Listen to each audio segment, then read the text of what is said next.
vitin 2022, domethënë është votuar njëri prej tyre. Pra po them, të mos keq kuptohemi, deputetët e listës serbe janë deputet me vota të zgjedhura dhe janë komplet legal dhe legjitim. Po.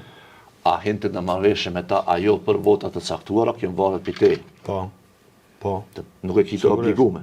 Pra, po, unë s'ka kur gjë të keqe me bashkëpunu për mendimin tim me listën serbe, jo me Radojqićin, po në anën tjetër nuk e kito obliguar me bashkëpunu me listën serbe në gjithçka. Edhe nëse jemi në koalicion qeverisës me ta, për shkak të kërkesave kushtetuese, ti mundesh disa vota me i bë me tjerë, me thonë, do pajtohemi me ju, po pajtohemi me LDK, do na votojnë. Në rregull është kjo punë.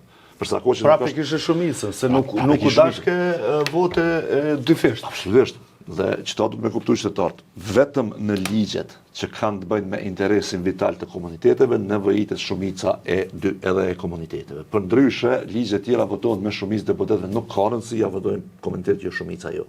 Smerësh vesh me listën serbe, vazhdon e bën me një grup tjetër parlamentar, absolutisht kur fare problemi s'ki.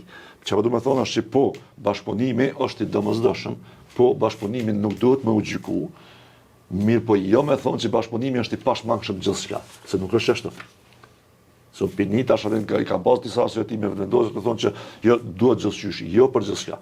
Për shembull për veteran, për ligjin për vlerat e luftës, për shumë ligje që kanë të bëjnë me luftën e ushtrisë lindore të Kosovës, kur nuk ka pas bashkëpunim në mes të qeverive të kalume edhe deputetëve të komunitetit serb, sepse ata nuk e votojnë dhe e dim tanë.